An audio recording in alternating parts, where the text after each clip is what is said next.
Alrighty, so this evening we're working on a sessions clock the customer brought in.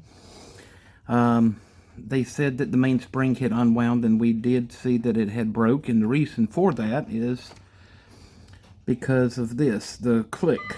The click spring is missing. So what happens is this piece is under tension, and this is the click, and it should have a spring that runs around here that locks into that to keep tension. And unfortunately, the spring has been broke. This is actually a steel piece of wire that is shaped into a spring and is press fit into these two holes, and then it comes around and basically rests in this little archway.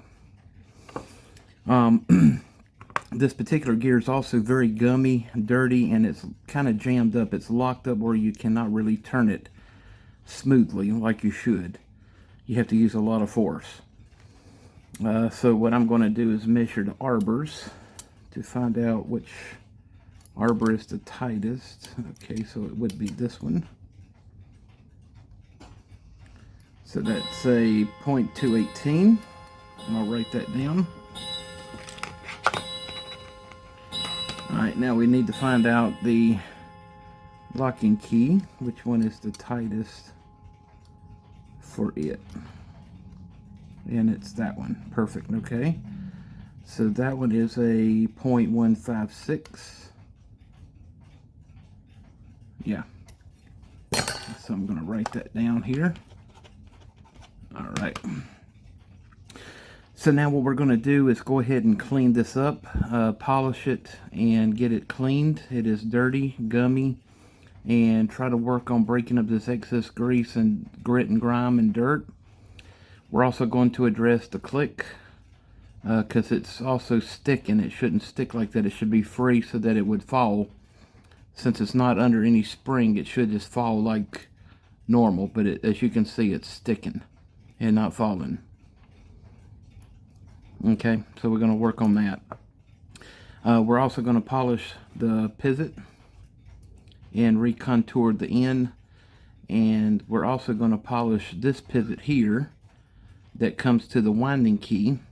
And while we're at it, we'll go ahead and polish this because there are some grooves that have been dug into the arbor from years of slippage of the key. So stay tuned in the next video and I'll show you the finished results. Okay, so we're back now from cleaning and polishing the gear, and we've also polished the arbor and the locking lugs, so it's much nicer and smoother. We also polished the arbor here and the pivot and recontoured the tip end. And I also worked on the click, so now it's freely moving. It moves smoothly like it should.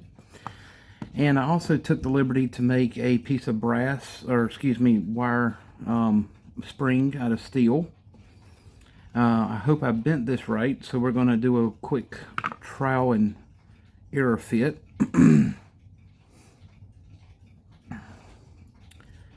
So let's see, how am I going to do what I need to do? Alright, so we're going to put that here. And for this, I'm going to use my pliers as a key to time it. Okay.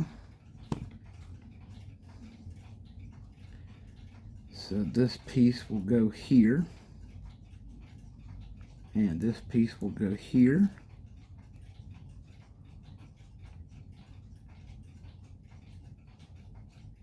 All right. Now, for this to work, we have to crimp it into place. So I'm going to use my pliers and get it to crimp.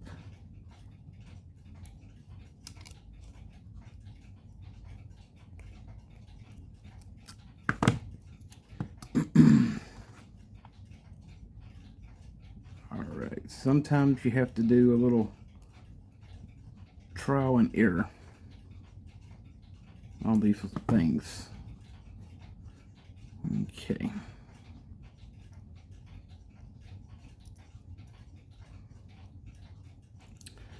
So I want it to go around, and I need it to line up there. Okay. So let's give this side. Ah, there we go. Perfect. Now we just need this one side to go in.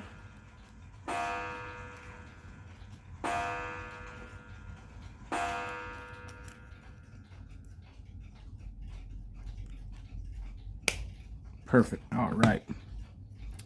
And then, last but not least, is this side here needs to rest there. Perfect. Now once we click it, it should lock. So let's, perfect. And you can actually hear the click as we engage. Perfect. That is what we want. All right. So that is how you repair a click and spring for the click. And that is a new arbor. So now what we're going to do is go ahead and install our mainspring. And let's see. Gotta work it around. And there we go. Okay. So now we have a working mainspring that's retained the power by using some zip ties. So we can go ahead now and install this in the customer's clock and get her back into business. So that's a quick tutorial on how to repair a click spring, loosen up the click, polish the gears, and install the spring. Alright, if you need any work, come see me at Campbell's Antique Clock and Watch Repair of Anderson, South Carolina. Have a wonderful evening.